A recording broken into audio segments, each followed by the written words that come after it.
Hey there! Today's episode is about the importance of doing professional photo shoots.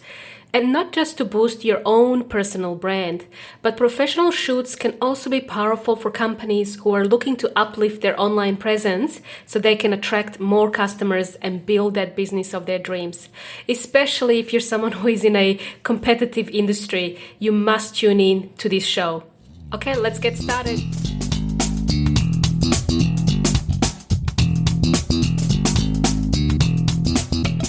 Before we tune into the show, I wanted to let you know about a free resource you can download from our website. If you're someone who is looking for more time in the day and some clever ways to boost your revenue this year, then you'll find our resource super helpful. It's a short checklist you can download to quickly identify which tasks you're doing now in your business which could be performed by a techie automation. For example, the repetitive tasks such as sending a confirmation email to a customer could be automated. Even some of the manual tasks you have as part of business operations could be performed automatically, saving you over 10 hours a week. Imagine all the fun things you could be doing in your business once you automate all those boring tasks. So to download this resource, just go to bumperleads.com/tasks. Hi everyone, and welcome to another episode of Fall in Love with Your Business Again podcast. Today I've got my co-host Milena.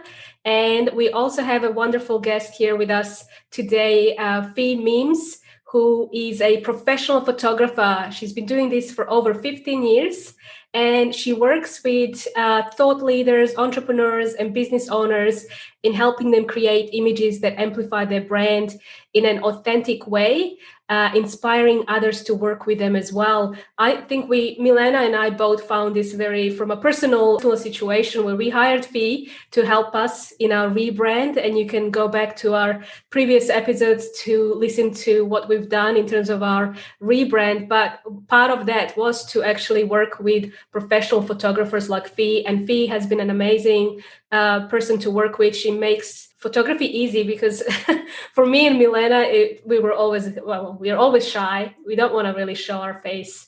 That's why we do the podcast. We hide behind. But she's been amazing to work with, and we would highly recommend anyone looking to go through a rebrand or brand or personal branding to come up with some powerful branding ideas. They should definitely look at hiring Fee or a professional photographer in their location. Fee is actually based here in Melbourne, Australia. But if you're a global listener, she does work and has some kind of offers and services that she does on a global level, which she's going to talk to us about later. And when Fee is not working, she loves to hit the beach, just like us, with her partner and their dog, Millie, smash her kids at board games. I wonder what the board game is. And dance around the kitchen like nobody's watching to the latest Dua Lipa hit. Okay. That's amazing. With so many smartphones out there, we've all become kind of accustomed to taking photos. So easy to really take a photo and upload a photo these days. But what does this say for our personal brand and image? Well, Fee is here to tell us all about it. Welcome, Fee. Thank you so much for having me, and thanks for the intro, Ivana. And hi, Milena. It's great to see you both again. And you don't have to do all the hair and makeup and everything today to catch up with me. It's a little bit less pressure. More pressure on me today. Now it's my turn to show up on camera. I know, it's really scary. I mean, for us, it's been scary to be on camera, but you made it very easy. And, when we booked the photo shoot, it's been one of our key deadlines, Milena, because it took us almost like 6 months to prepare for the photo shoot. Yeah. Only because we really wanted to make an impact. And on the day when we arrived, everything was just ready and set, and we were pampered, and it was just a full-on day. And I can understand how these models in front of camera get paid big bucks because it's hard work. People always have a little bit more respect for models, I think, after they've done their own shoots.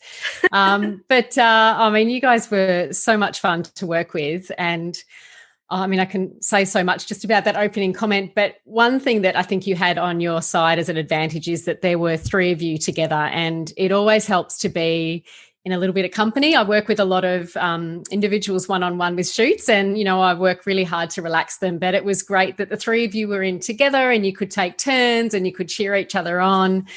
Sometimes people bring along assistants or friends, but it was nice that three of you could work together and have a few more laughs. Yeah, we played music as well. I really like that. I was going to say, I like that touch that you've got music. People can choose their own music and they can relax to it as well. So it was really great. And I'm glad we didn't play Dua Lipa. You're not into Dua Lipa? No, I like her. I like her. Can you dance? Can you dance and take photos at the same time? I think I'd have to have a pretty high shutter speed to get you in action. I work mostly. I photograph men as well as women, and I do corporate branding, as you guys know, but most of my clients are women in business, and every single one I can probably guarantee that calls me says she's really nervous about stepping in front of the camera. It's just something that, if we're not models, which none of us are, I don't work with models, I just work with, business people. It's not what we love to do. It's our most vulnerable position, and we put expectations on ourselves, and all the things, all of those voices in our heads, and imposter syndrome, all that stuff sets in, comparison to others. So probably my biggest job is relaxing people in front of the camera. And years ago, when I was learning photography, I remember one of my tutors saying to me at the time that photography is 10% technical skills and 90% psychology. So I think I can vouch for that now, having been in this industry for so long. So true. I mean, I was a bit awkward, standing there in front of the camera. I didn't know where to put my hands, how to move. So it was really helpful to have someone guide you like yourself. Yeah, that was good. And I think that's following my sessions. It's often the feedback I get from my clients that they're really grateful to have that direction. And I think sometimes one of the reasons maybe people are so scared about these shoots is because they think they're going to have to direct themselves, and they also aren't sure what they need. And one of the things I say to people in terms of branding photos is make sure you do work with a specialist branding photographer, because they should have a pre-session process like I went through with you all, in terms of finding out about your business and your brand and what you need images for, how you're going to use them, and what those images should look like. And they should also be able to direct you. They should be comfortable directing people in front of the camera, because they would be working with people that aren't used to modeling. So they're just a couple of reasons that it's really important to work with someone who specializes in that area, I think. No, that's a good advice. We were just thinking about, should any business consider professional photography? I know we talked about, for personal branding, but as a business, should you be considering investing in personal photography? Yeah, good question. My answer to that is a huge yes, a really huge yes. And the reason for that is because today the business world is so much more competitive than it was, a decade or two ago, when it was just yellow pages and a website. Oh my gosh, showing my age. But I think there's, particularly for corporate photography, a lot of people, sometimes organizations think that they don't have a need to do branding photography because they'll go out and find stock imagery and that looks professional. But one thing about business today is that customers decide based on connection, and people want to connect with your business, and they want to know who's behind the business, and they want to see a human element to the business. So whether you're a small business owner today or you're a larger organization, it's really important to show that, I say authenticity, but show that human side of your business through your images. And it doesn't mean you can't use any stock images, but a lot of people will say that if they go, and there has been research done on this, and there are some stats around it. I should have brought some with me today, but they say that people are more likely to work with businesses that they feel a connection with, that they feel aligned with on their principles, and when they know who's behind the business, the face of the brand, they just want to have that trust. So where maybe once upon a time that was more based around just small businesses or maybe entrepreneurs,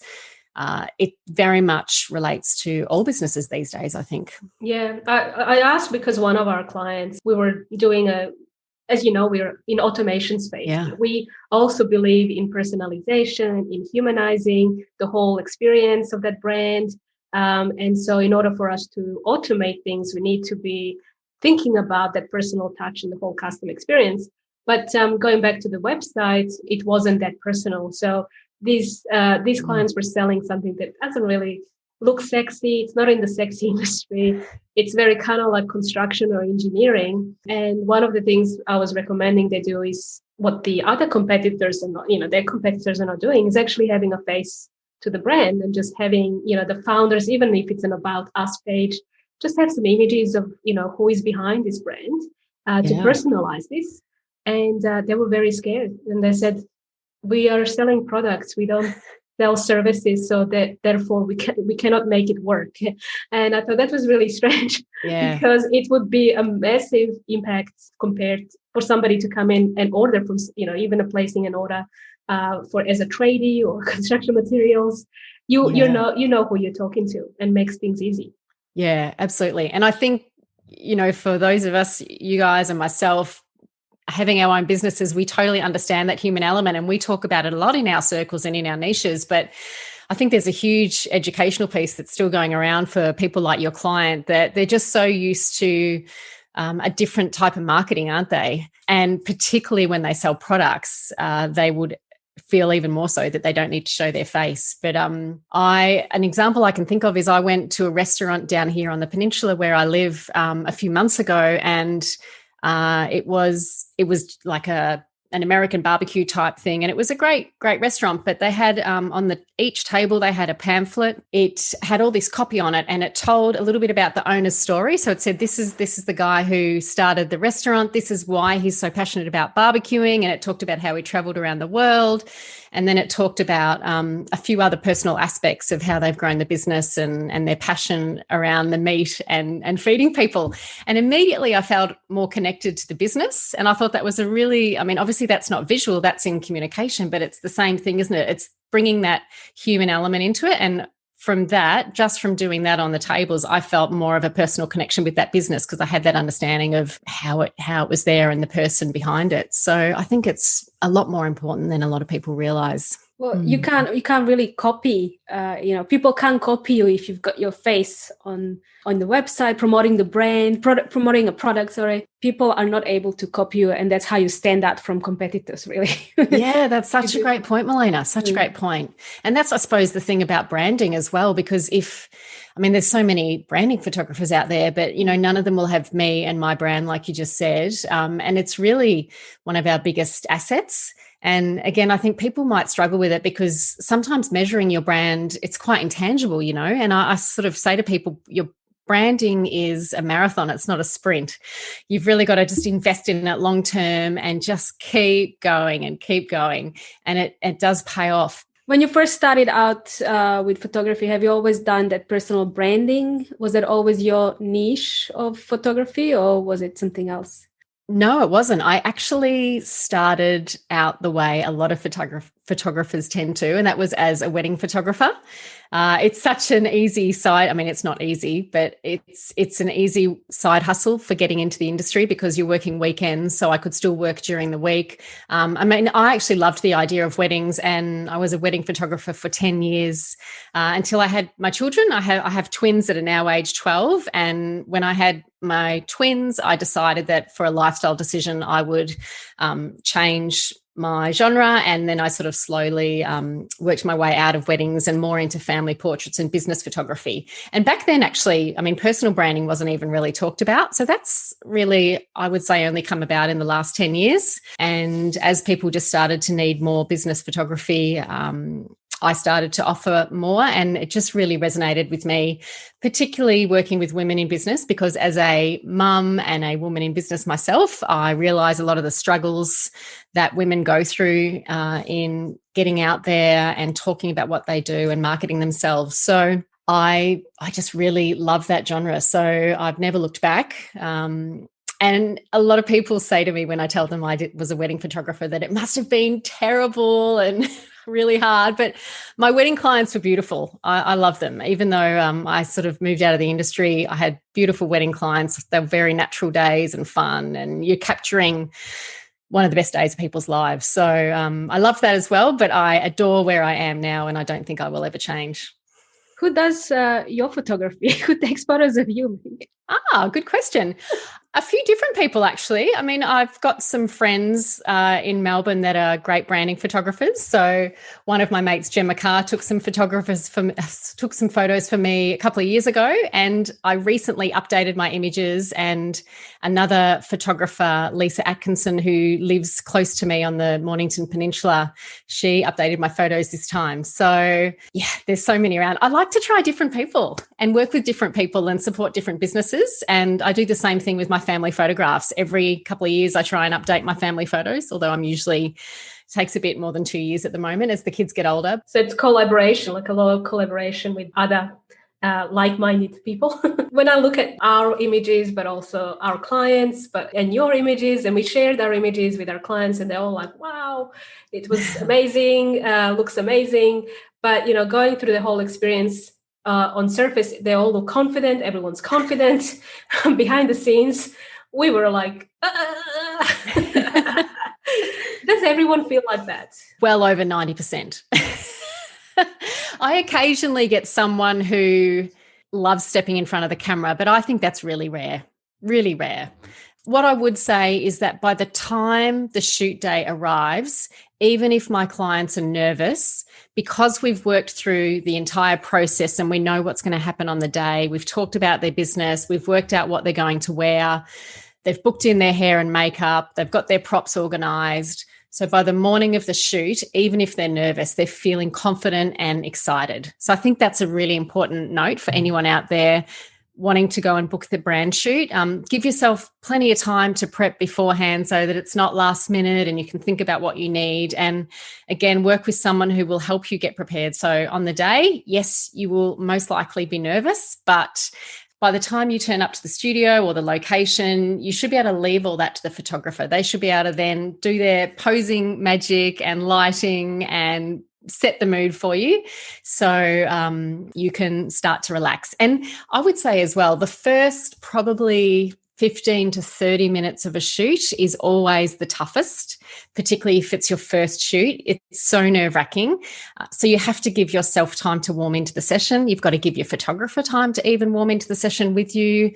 But like you were saying earlier, you can do things like put a great track on, just play some music that you love.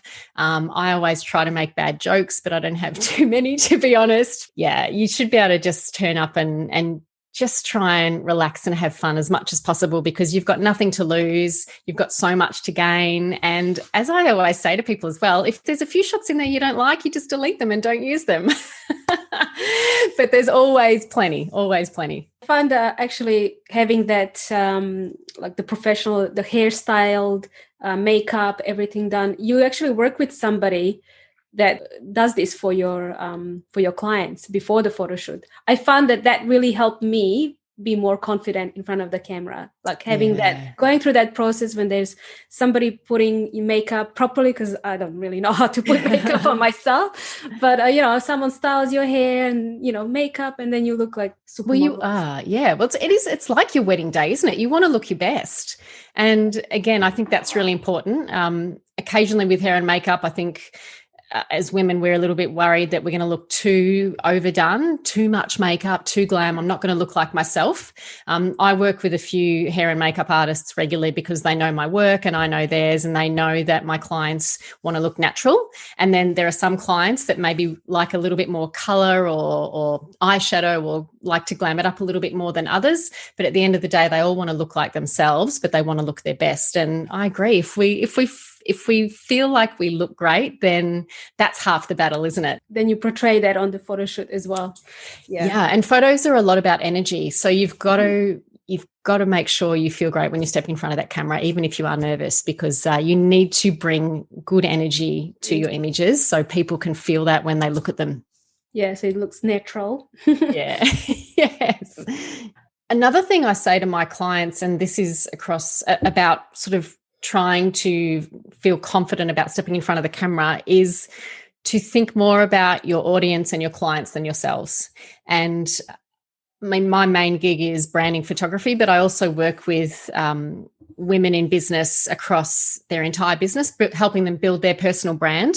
And in a lot of facets of our business, you know, we get really nervous. And I'm always saying to them, you just got to focus more on your audience and your clients, and the fact that every time you show up, you're giving them an opportunity to work with you and to find out what you do, because people out there need what you've got. This is like you guys, you're marketing your clients because they've got some great gift or offer that will really help people. And if we let our own nerves or lack of confidence overcome our ability to show up and market ourselves, people are losing that opportunity to work with us, and people are going to miss out on working with us. And that's really sad, I think. So there's an element of just saying, get over yourself to people, just get over yourself and get out there and do it. But it's also about, you know, just focus on your clients or your potential customers and just giving them that opportunity to find you. That's what it's all about. And, you know, I was just thinking about you're not only just a photographer, you also have a membership club called Shine. Yes. Is that what you help people with, is to be comfortable being who they are? It is. Yeah. I mean, it is a massive part of the story. Yeah. And it's called Shine. It's a membership for just women in business. Sorry, guys. I do love guys, but this one's for women in business. And yeah, we work on building their personal brand. We also, I have guest experts come in and talk about lots of different topics that help them grow their business. But a large focus is just growing their personal brand. I mean, I think sort of growing your business and your brand is very much intertwined. But we talk a lot about how to show up more, and then the strategies to do that. And obviously there's a lot of mindset in that as well. And one of the things I'm doing with my members at the moment is we have something called a Friday wrap, and in our own private Facebook group on a Friday, everyone's encouraged to jump in and do a live video and just talk about their week. And we've only been doing that for a couple of months now, but already some of them are saying, oh, I feel so much more comfortable now that we're a couple of months in that I've been doing this every week. And some of them had never even done a live video before. They might have done a couple here and there, but not live. And some have never done video. So we do strategies like that it's something really simple. But as you would know with marketing, it's all about that consistency and just getting comfortable with being uncomfortable, which is, I think, what so many of us feel when it comes to things like photos and video. So is this for Australian clients only, or can anyone join Shine from around the world? Anyone can join Shine from around the world. Like it's only been going for a year. So currently most of my members are Melbourne based and I have a couple of interstate members, but I would love to have anyone come in from globally. So if anyone out there wants to be my first global Shine member, you're more than welcome. All of our learning is done online. So all of our masterclasses are recorded and put in a membership website that people can rewatch at any time. So we have occasional meetups in person in Melbourne, but they're optional for the local members. But yeah, otherwise everything's online, so it's easy to access. What kind of guest experts you said join Shine? We've had such a variety. We've had Johanna come in, who you know as well, Johanna Barton, a friend of ours who is a website designer. So she came in and talked about how you can use your website to obviously build your business, or making sure your website is doing what you want it to. I've had a communications expert come in and talk about how to, I suppose, write for your business and bring your story out and connect with your audience. I've had a personal stylist come in and talk about how your clothing can impact your confidence and your profile online. We've talked about LinkedIn, social media strategy. There are a few of the ones I can think of right off the top of my head. Sales. We do one a month basically, with a few bonus ones thrown in. So yeah, we're a year in and everyone's absolutely loving it. Yeah. Awesome. Sounds cool. Yeah, it is fun. Everything that we need, basically. Well, actually, we need to get you guys in at some point to talk about automation. So I'll be in touch about that. Everyone needs systems. Well, it's so true. And I think what you guys do is so important. And again, I think for small business owners, often we don't think about automations. We do a lot of the grunt work and we work so hard. And I don't think people realize there are systems you can put in place for even small business that will help us work smarter, not harder. So I've definitely got to get you guys in to talk soon. Oh, we'd be happy to come. And I was just thinking and reflecting that you mentioned Johanna. Yeah, Johanna is she's going to be on the show as well, released maybe July. But one of the things, like, because this podcast is all about helping businesses fall in love with their business again. So at some stage we've felt, quite frustrated, or things are not working out, COVID, pandemic, everything just keeps piling. When you're a business owner, you're always facing challenges and you need to kind of overcome them. As a business owner like yourself, have you come across challenges? What's like your biggest challenge that you come across in your business that you could share with us? Yeah, my biggest challenge is probably a common one, but it's balancing personal life with work, because as small business owners, we tend to work so many more hours than we should. So it's finding that balance. And I think my biggest challenge has been working out how to grow my business, taking that leap to grow my business without working harder, which, I'm getting better and better at over the years. But just simple things like taking the jump to outsourcing certain things in your business. Small business owners, as I was saying, we have a tendency to feel like we've got to work really hard and do a lot ourselves, and we can't afford to outsource. But there are so many things we can outsource, which will give us back time to either spend with our families or, be doing what we should be doing in our zone of genius.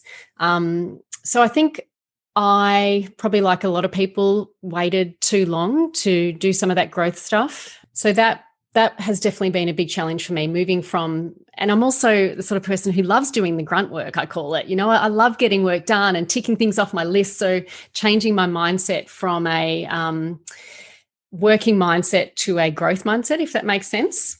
Yes, I think that's been a big thing for me. And so things like automations, like how you help businesses, just shifting from thinking about how can I get more clients to how can I make my business grow. I think they're the questions, I've asked myself a lot more over the last few years. No, that's it's interesting how during the phase of your business, as a business, you change, you pivot, you have to adjust, and your visions change, and everything changes. And but going back to photography, I know personally, like Milena and I, when we got our images, we put them on the website and we shared them online. We actually felt proud.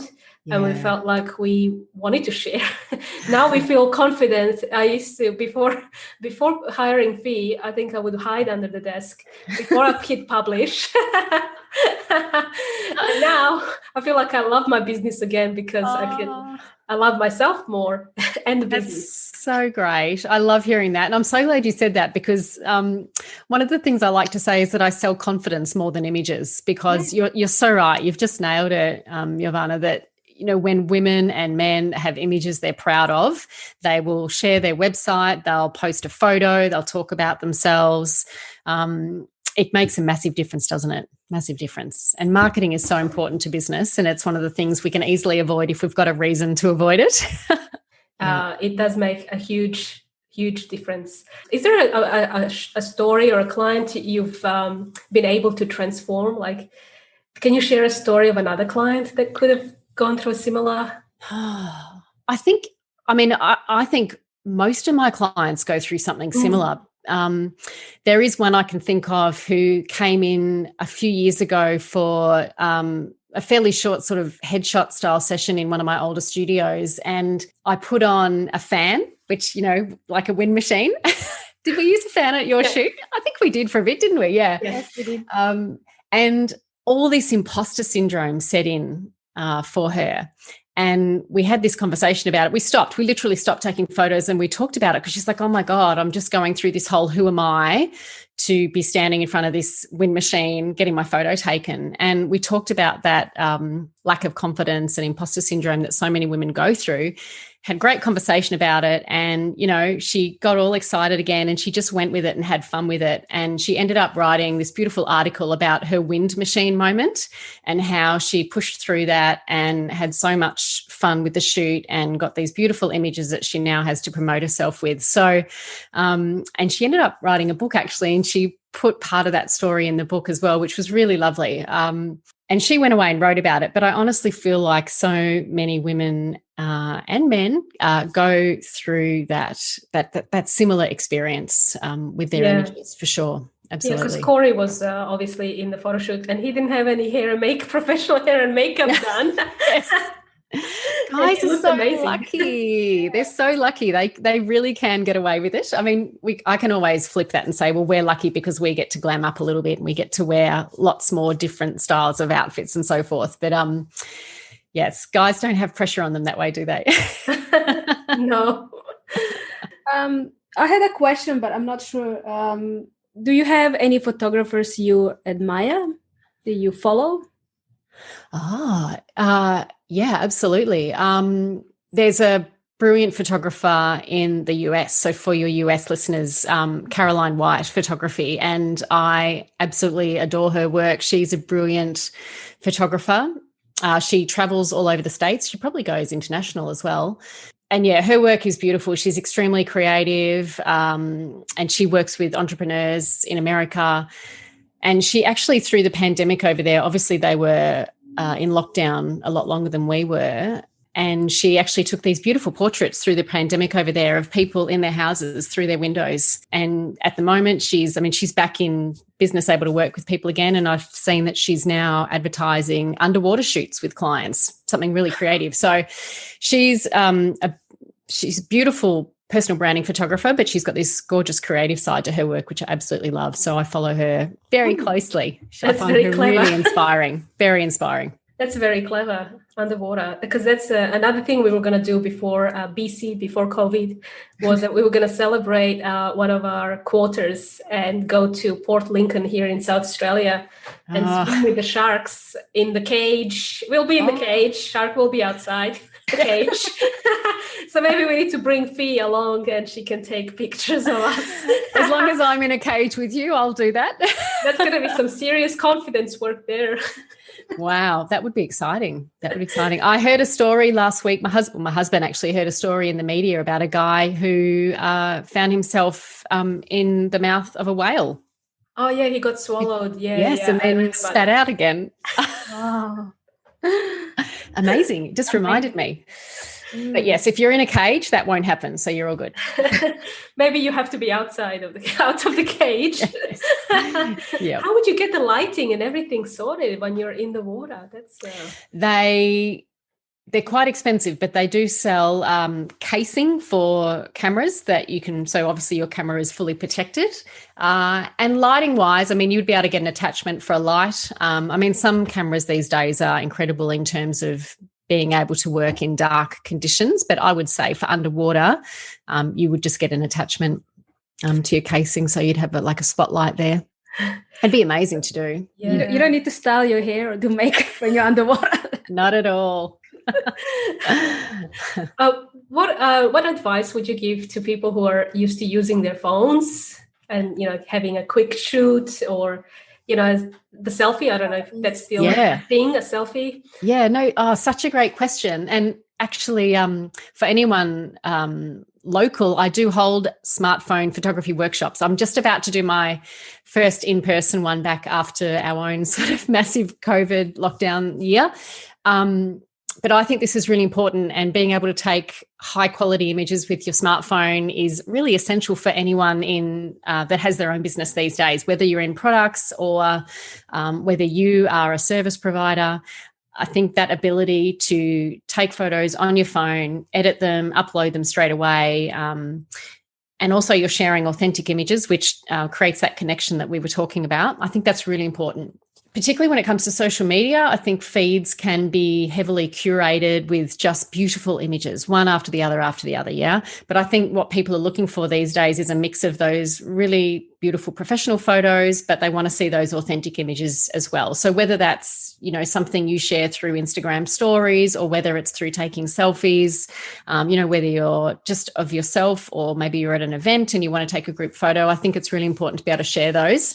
A few really quick tips that I share with people in terms of smartphone photography is similar to professional photography. It's all about the light. So you want to take photos in good light. So whether that is using natural light and probably in shade rather than full sun, which isn't very flattering, or if you're indoors trying to find window light, steering away from ugly down lights and ambient light that gives terrible colours and shadows on your face, or even on your products if you're doing products.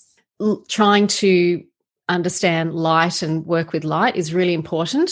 The other tip I give is, I mean, phones are getting so much better every time they bring out a new one these days, aren't they? And most phones these days have portrait mode on it. So I do say to people, if you've got portrait mode, shoot in portrait mode, because the lens gives a much nicer perspective than a standard phone camera lens, which is a wide angle lens. So that distorts the image a little bit. So shoot in portrait mode. And the third tip I'll give you, just as we're doing it on the spot, is edit your images before you post them. And I think this is the number one mistake I see everyone doing, is that people take their images and they post them to social media or online without touching them. And you don't have to use a fancy app. There are a couple of brilliant apps you can download. The two best ones are called Snapseed and Lightroom for your phone. But if you don't want to use those apps, just go into your camera editing functions on your own phone, and even just simply brightening your photos, maybe adding a little bit of color if you need to. I mean, I always brighten my images, even if I think I've got the exposure right. They always tend to need a little bit more brightening. You can add a little bit of contrast, a little bit of punch, but it literally can be done in 30 to 60 seconds, and it makes so much difference to your images when you post them online. So they're the really quick tips I give to people. Really, really good. Really good tips. I was listening. I have to write this down now. My phone, when I look at my phone, I've got all these selfies. I just have, most of the time, I just take selfies when I go out. Yeah, great. Is there a trick to selfies? Can you give us I tell you, my best tip for selfies is use your self timer. Do you use your self timer? No. Okay. I don't use a self timer. I have Samsung different type of setting. Okay, so every phone should have a self-timer, but on the Apple phone that I've got, you can set your self-timer to either 3 seconds or 10 seconds.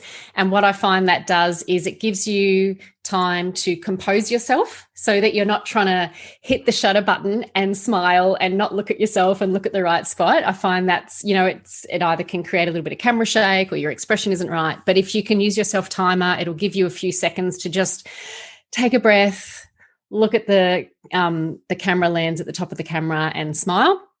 It also gives you the ability to put to have your phone away from you, so you actually don't have to hold it with your hand. So that's a great tip if you want to, for example, sit on a chair or a couch, or, you know, be a few meters away from your camera so that you're not having to do everything up close, like head and shoulders with an arm stretched out to the side.